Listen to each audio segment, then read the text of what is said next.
Hello friends, welcome to my YouTube channel study geography. I hope you are doing great. इस video में हम लोग बात करेंगे पीएचडी से रिलेटेड एक टॉपिक जो कि है फुल टाइम पीएचडी और पार्ट टाइम पीएचडी। इस पर डिस्कशन करेंगे। काफ़ी टाइम से आप लोगों की क्वेरी आ रही थी, कमेंट्स आ रहे थे इस टॉपिक को क्लियर करने के लिए कि फुल टाइम पीएचडी क्या है और पार्ट टाइम पीएचडी क्या है। पार्ट टाइम से रिलेटेड जितनी भी नॉलेज है वो काफ़ी कम ही स्प्रेड हो पाता है, काफ़ी कम ही नॉलेज लोगों को होता है।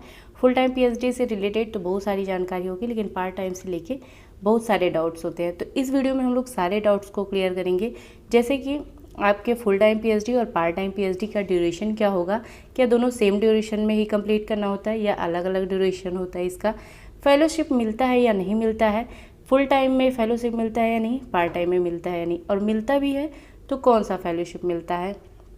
इसके अलावा एलिजिबिलिटी क्या होगी, आपका पार्ट टाइम पीएचडी अगर आपको करना है तो आपके पास क्या क्या एलिजिबिलिटी होनी चाहिए जिससे कि आप पार्ट टाइम पीएचडी कर सके। इसके साथ ही वैलिडेशन भी देखेंगे हम लोग कि पार्ट टाइम पीएचडी अगर आप करते हैं तो वो वैल्यूएबल होगा कि नहीं, वैलिड होगा या नहीं। इसके अलावा आपका पार्ट टाइम पीएचडी या फुल टाइम पीएचडी की क्या क्या बेनिफिट्स हो सकते हैं, वो सारी चीज़ें हम लोग देखेंगे। इसके साथ ही हम लोग ये देखेंगे कौन सी पीएचडी बेस्ट होगी, आपको फुल टाइम पीएचडी करना ज़्यादा सूटेबल होगा, ज़्यादा बेस्ट होगा, या फिर पार्ट टाइम पीएचडी करना ज़्यादा सही होगा।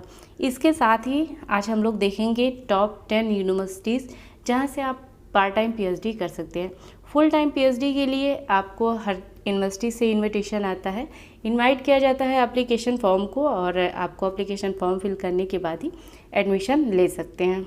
जो भी उनके प्रोसेस होते हैं एडमिशन के, उसे फॉलो करने के बाद। लेकिन फुल टाइम पीएचडी हर यूनिवर्सिटीज़ ऑफ़र नहीं करती है, हर यूनिवर्सिटी से आप पार्ट टाइम पीएचडी नहीं कर सकते हैं।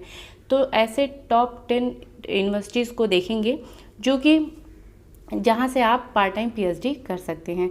इसके साथ ही एक डाउट भी दिमाग में रहता है कि ऐसे कैंडिडेट जिनका एमफिल क्वालिफाइड हो गया है वो पार्ट टाइम पीएचडी कर सकते हैं या नहीं, और कर सकते हैं तो उनको फुल एमफिल करने की कोई बेनिफिट्स वहाँ पे मिलेगी या नहीं मिलेगी, मिलेगी भी तो कौन कौन से बेनिफिट्स होंगे या कौन कौन से उनको वहाँ पे प्रेफरेंस दी जाएगी। तो ये सारी चीज़ें हम लोग एक वीडियो में आज क्लियर करेंगे। आई होप ये वीडियो आपके लिए काफ़ी वैल्यूएबल होगा।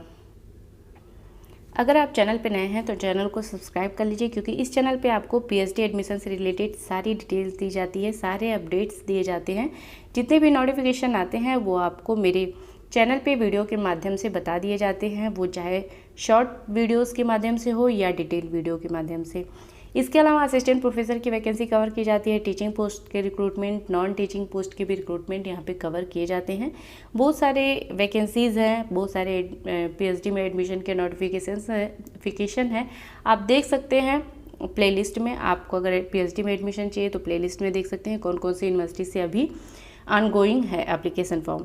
इसके अलावा वैकेंसी भी आप देख सकते हैं शॉर्ट वीडियोस में, तो बहुत सारी वैकेंसीज़ है जो कि आर्मी स्कूल से, नवोदय विद्यालय से, यहाँ से भी टीचिंग की पोस्ट आई हुई है, उसे भी आप शॉर्ट वीडियोस में जाके देख सकते हैं। इसके अलावा अगर आप पीएचडी एंट्रेंस का प्रिपरेशन कर रहे हैं तो पीएचडी एंट्रेंस का previous year question paper available है, आप प्ले लिस्ट में अपने सब्जेक्ट का क्वेश्चन पेपर देख सकते हैं।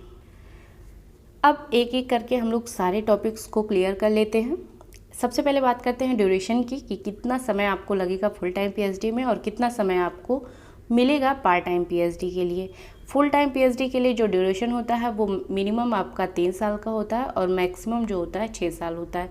6 साल के अंदर ही आपको अपना जो थीसिस है उसे सबमिट कर देना होता है, अप्रूवल ले लेना होता है, नहीं तो उसके बाद में आपका जो पीएचडी है वो मान्य नहीं होगा। इसके अलावा अगर पार्ट टाइम की बात करें तो पार्ट टाइम में आपको मिलता है मिनिमम 4 ईयर का, 4 साल का आपका कम से कम होना चाहिए। जहाँ फुल टाइम में मिनिमम 3 साल का होता है, वहाँ पार्ट टाइम में 4 साल का होता है।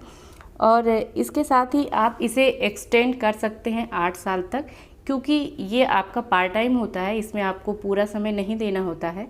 आप अपने जॉब के साथ जो भी आप जिस भी प्रोफेशन में आप जॉब कर रहे हों, आपका प्रोफेशन कोई भी हो, ऐसा नहीं है कि टीचिंग ही होना चाहिए, अपने जॉब के साथ आप इसे कर सकते हैं। तो इसमें टाइम लगता है, इसलिए आप इसे 8 साल तक कर सकते हैं। वैसे तो 4 से 6 साल का होता है इसका जो ड्यूरेशन फिक्स होता है। अगर आपका जो थीसिस है वो सबमिट नहीं हो पा रहा है, या उस पर जो आप वर्क कर रहे हैं वो अभी कंप्लीट नहीं हो पा रहा है, या फिर कई बार ऐसा होता है कि टॉपिक बहुत लेंदी होता है तो 6 साल में नहीं उसे कवर अप किया जा सकता है, तो आप एप्लीकेशन देके उसे 2 साल और एक्सटेंड कर सकते हैं, यानी कि आपका जो मैक्सिमम ड्यूरेशन होता है पार्ट टाइम के लिए वो 8 साल का होता है। वैलिडेशन की बात करें, यानी इसकी वैधता की कि ये आपका मान्य होगा या नहीं होगा। अगर आप पार्ट टाइम पीएचडी कर रहे हैं तो फुल टाइम के अगर आप यूजीसी के रिकॉग्नाइज्ड किसी भी यूनिवर्सिटी या कॉलेज या इंस्टीट्यूट में आप पीएचडी कर रहे हैं फुल टाइम तो वो वैलिड होता है, लेकिन पार्ट टाइम के लिए हमेशा डाउट रहता है कि वो वैलिड होगा या नहीं होगा। लेकिन पार्ट टाइम पीएचडी आपका पूरा ही वैलिड है, सेम जैसे कि आपका फुल टाइम पीएचडी वैलिड होता है। ये यूजीसी के रेगुलेशन मार्च 17 के तहत इसको पूरी अप्रूवल मिली हुई है कि आप यूजीसी के रिकॉग्नाइज्ड किसी भी यूनिवर्सिटीज़ द्वारा अगर ऑफर्ड होता है कि आप पार्ट टाइम पीएचडी वहाँ से कर सकते हैं, तो आपकी जो पार्ट टाइम पीएचडी का उपाधि होगा वो उतना ही मान्य होगा जितना कि फुल टाइम पीएचडी की उपाधि मान्य होती है। उसके बेनिफिट्स भी आपको उतने ही मिलेंगे। आप कहीं भी आप किसी भी सर्विस में अगर आप अप्लाई करेंगे तो वो उतने ही मान्य होगा जितना कि फुल टाइम पीएचडी को मान्यता मिलती है। फेलोशिप की बात करें तो यहाँ पे फेलोशिप आपको मिलेगी। अगर फुल टाइम पीएचडी कर रहे हैं तो बहुत सारी फेलोशिप आपको यहाँ पे दी जाती है। अगर आप जेआरएफ हैं तो आपको जेआरएफ की फेलोशिप मिलती है। अगर आप नेट क्वालिफाइड हैं या नॉन नेट हैं, अगर सेंट्रल यूनिवर्सिटी से आप पीएचडी कर रहे हैं तो वहाँ पे आपको फेलोशिप दी जाती है। आप नॉन नेट हैं तो भी केवल मास्टर डिग्री करने के बाद भी अगर आप पीएचडी कर रहे हैं तो वहाँ पे आपको फेलोशिप दी जाती है। बहुत सारी यूनिवर्सिटीज़ भी अपना जो है फेलोशिप देती है, स्पॉन्सर्ड करती है कुछ मेधावी बच्चों को। कुछ सेंट्रल गवर्नमेंट्स और स्टेट गवर्नमेंट्स द्वारा भी रिसर्च के लिए फेलोशिप दी जाती है, लेकिन पार्ट टाइम पीएचडी के लिए फेलोशिप नहीं अवेलेबल है, क्योंकि ये आप ऑलरेडी जॉब में रहने के बाद ही ये पीएचडी आप कर रहे हैं, तो कोई भी गवर्नमेंट हेल्प नहीं मिलती है पैसे के मामले में। यहाँ पे आपको सेल्फ स्पॉन्सर्ड ही होता है ये पीएचडी। यहाँ पे जो आप टीचिंग फेलोशिप वगैरह पाते हैं वो यहाँ पे वैलिड होता है। वो जो है पार्ट टाइम पीएचडी करने के दौरान आपको फेलोशिप मिल सकती है। अदर कोई और फेलोशिप, फुल टाइम वाली फेलोशिप यहाँ पे कोई भी एप्लीकेबल नहीं होती है। अब बात करते हैं एलिजिबिलिटी की। तो फुल टाइम में अगर आप पीएचडी करना चाहते हैं तो आपके पास एलिजिबिलिटी होना चाहिए मास्टर डिग्री। आपका 50% या फिर 55% जिस भी यूनिवर्सिटी से आप करें उसके जो रूल्स हैं उसके अकॉर्डिंग आपके सब्जेक्ट में, तो आप वहाँ पे एंट्रेंस एग्ज़ाम के थ्रू एडमिशन ले सकते हैं। या कुछ यूनिवर्सिटीज़ जो हैं वो नेट और जेआरएफ को मैंडेटरी करती है, तो वो आप क्वालिफाइड होंगे तो उसके ये एलिजिबिलिटी रखने के साथ ही आप फुल टाइम पीएचडी कर सकते हैं। लेकिन पार्ट टाइम पीएचडी की एलिजिबिलिटी की बात करें तो पार्ट टाइम पीएचडी अगर आपका जो मास्टर डिग्री आप पीजी कर चुके हैं और काफ़ी टाइम आप जॉब प्रोफेशन में हैं और काफ़ी टाइम हो गया है, फिर से आप स्टडी करना चाहते हैं या फिर किसी टॉपिक पे आप रिसर्च करना चाहते हैं, इंटरेस्ट है आपको और पीएचडी की डिग्री लेना चाहते हैं, तो आपको कुछ एलिजिबिलिटी होनी चाहिए आपके पास, तो आप यहाँ पे पार्ट टाइम में एडमिशन ले सकते हैं। पार्ट टाइम पीएचडी वो लोग कर सकते हैं जो कि जॉब प्रोफेशन में हो। उनका जॉब गवर्नमेंट जो कि सेंट्रल गवर्नमेंट से हो या स्टेट गवर्नमेंट से हो या यूजीसी के रिकॉग्नाइज्ड किसी कॉलेज में, यूनिवर्सिटी में या फिर इंस्टीट्यूट में वो जॉब कर रहे हो, या फिर अगर वो पार्ट टाइम टीचिंग भी कर रहे हैं तो उसके साथ ही पार्ट टाइम पीएचडी कर सकते हैं। इसके अलावा अगर बात करें तो आपके पास आपके सब्जेक्ट में मास्टर डिग्री होना चाहिए। मास्टर डिग्री कम से कम 3 साल पहले ही आप कर चुके हैं तो ही आप पार्ट टाइम पीएचडी में एडमिशन ले सकते हैं। इसके साथ ही अगर आपका कॉलेज या यूनिवर्सिटी जहाँ से आप पीएचडी करना चाहते हैं वहाँ पे नेट को मैंडेटरी किया गया है तो नेट क्वालिफाइड होना चाहिए। अगर नेट मैंडेटरी नहीं है तो एंट्रेंस एग्ज़ाम और इंटरव्यू में अपीयर होकर आप एडमिशन ले सकते हैं। इसके साथ ही आप के पास नो ऑब्जेक्शन सर्टिफिकेट होना चाहिए। जहाँ भी आप जॉब कर रहे हैं वहाँ से आपको अपने वरिष्ठ से, अधिकारी से, जो भी आपके वरिष्ठ हों उनसे आपको नो ऑब्जेक्शन सर्टिफिकेट देना होगा कि जॉब के साथ ही आप अपनी स्टडी कर सकते हैं, उन्हें कोई भी आपत्ति नहीं है। नो ऑब्जेक्शन सर्टिफिकेट आपको देना होगा। इसके साथ ही आपको 6 माह का फुल टाइम समय देना होगा, पूरा समय देना होगा, क्योंकि यहाँ पे जो 6 महीने का कोर्स वर्क होता है वो कोर्स वर्क आपको पूरा ही अटेंड करना होगा। पूरा आपको यूनिवर्सिटी जाना होगा, कैंपस में ही आपको क्लासेस लेनी होगी। अगर ये एलिजिबिलिटी है तो आप पार्ट टाइम पीएचडी कर सकते हैं। अब बात कर लेते हैं बेनिफिट्स के कि क्या क्या बेनिफिट्स आपको मिलेंगे अगर आप पार्ट टाइम पीएचडी करना चाहते हैं। फुल टाइम के बेनिफिट्स हैं कि आपको फेलोशिप मिलेगी, कम समय में आपका पीएचडी कंप्लीट हो जाएगा। ठीक है, जो आप चाहें तो मिनिमम 3 साल में अपना पीएचडी कर सकते हैं। अगर 3 साल का ड्यूरेशन आपका कंप्लीट हो रहा है तो आप अपना थीसिस अप्रूवल करा के उसकी उपाधि ले सकते हैं, आपका पीएचडी कंप्लीट हो जाएगा। लेकिन यहाँ पे आपको समय थोड़ा ज़्यादा देना होता है, क्योंकि आप जॉब प्रोफेशन के साथ ही अपने पीएचडी को साथ साथ में चलाते हैं। ठीक है, तो यहाँ पे हम लोग देख लेते हैं कि बेनिफिट्स क्या क्या होंगे आपके पार्ट टाइम पीएचडी के लिए। सबसे पहली जो बेनिफिट्स होगी कि आप अपने जॉब के साथ ही पीएचडी कर सकते हैं, अपनी स्टडी जारी रख सकते हैं। जो कि पार्ट टाइम जो कि पीएचडी होता है वो काफ़ी समय लेता है, आपका 3 साल से लेके 6 साल 5 साल 4 साल समय ले लेता है। अगर आप इतना वेट नहीं कर सकते तो आप अपनी जॉब के साथ ही पीएचडी कर सकते हैं। सबसे पहली बेनिफिट ये होती है। दूसरी बेनिफिट, यहाँ पे कोई भी लिमिट नहीं होता है आपके रिसर्च के लिए। जो आपका रिसर्च वर्क होगा उसमें कोई भी लिमिट नहीं है कि आपको यूनिवर्सिटी के कैंपस में ही रह के आपको स्टडी करनी है, आपको रिसर्च वर्क करना है।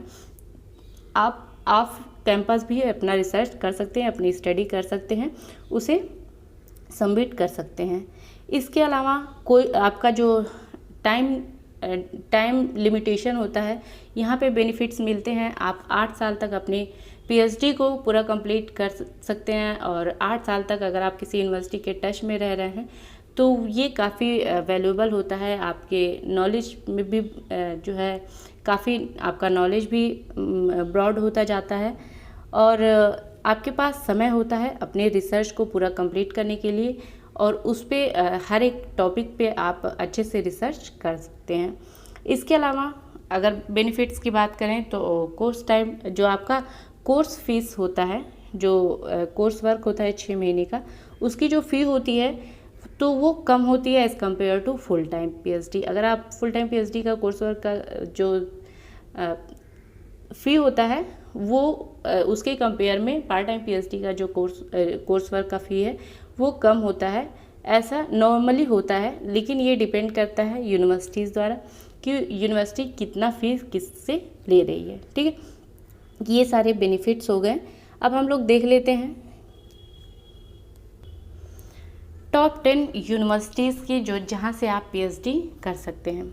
तो मैं क्विकली नाम जो है वो मैं आपको बता दे रही हूँ। वैसे बहुत सारी यूनिवर्सिटीज़ की जो लिस्ट है वो आपको मेरे टेलीग्राम चैनल पे मिल जाएगी। टेलीग्राम चैनल पे जाके आप ऐसे बहुत सारी यूनिवर्सिटीज़ देख सकते हैं जहाँ से आप पीएचडी कर सकते हैं पार्ट टाइम। वैसे टॉप 10 यूनिवर्सिटीज़ को मैं बता दे रही हूँ। जो फर्स्ट पे है वो है बिट्स पिलानी। इसके अलावा अमृता विश्वविद्यालय है, दिल्ली प्रौद्योगिकी विश्वविद्यालय है, हिमालयन विश्वविद्यालय, आईबीएस है, आईआईटी दिल्ली है, आईटी कानपुर है, डॉक्टर भीमराव अंबेडकर विश्वविद्यालय है, आंध्र विश्वविद्यालय है। इसके अलावा भरथियार विश्वविद्यालय भी काफ़ी अच्छी जो है विश्वविद्यालय है जहाँ से आप पार्ट टाइम पीएचडी कर सकते हैं। अब बात कर लेते हैं एमफिल क्वालिफाइड कैंडिडेट कर सकते हैं या नहीं। तो एमफिल क्वालिफाइड कैंडिडेट भी पार्ट टाइम पीएचडी कर सकते हैं। ये सेम ही आपका काम करेगा मास्टर डिग्री के। ठीक है, बेनिफिट्स की बात करें तो एमफिल क्वालिफाइड अगर आप हैं तो आप कोर्स वर्क से छूट पा सकते हैं। ये डिपेंड करेगा जो यूनिवर्सिटीज़ है उसके क्या रूल्स हैं। तो यहाँ पे आपको इतना बेनिफिट होगा कि जो 6 महीने का कोर्स वर्क होता है उस कोर्स वर्क से आप छुट्टी पा सकते हैं। आपका डायरेक्ट जो है एडमिशन हो सकता है। कोर्स वर्क के बाद जो आपका रिसर्च होता है टॉपिक जो वो फिक्स होती है, आपको सुपरवाइज़र अप्रूवल कराए जाते हैं, और आपकी जो मेन रिसर्च होती है वो स्टार्ट हो जाती है। तो कोर्स वर्क आपको नहीं करना होगा, कोर्स वर्क से आपको छूट मिल सकती है। आई होप सारे डाउट्स आपके क्लियर हो गए होंगे। फिर भी कोई डाउट्स रह जाए तो आप कमेंट बॉक्स में लिखिएगा। नेक्स्ट जो वीडियो है उसमें मैं आपके डाउट्स को क्लियर करने की पूरी कोशिश करूँगी। वीडियो अच्छा लगे तो लाइक करिएगा, चैनल को सब्सक्राइब करिएगा, वीडियो को शेयर करिएगा। कोई क्वेरी हो या कोई सुझाव हो तो कमेंट बॉक्स में आप लिख सकते हैं। मिलते हैं नेक्स्ट वीडियो में, तब तक आप पढ़ते रहिए, आगे बढ़ते रहिए। Thank you friends.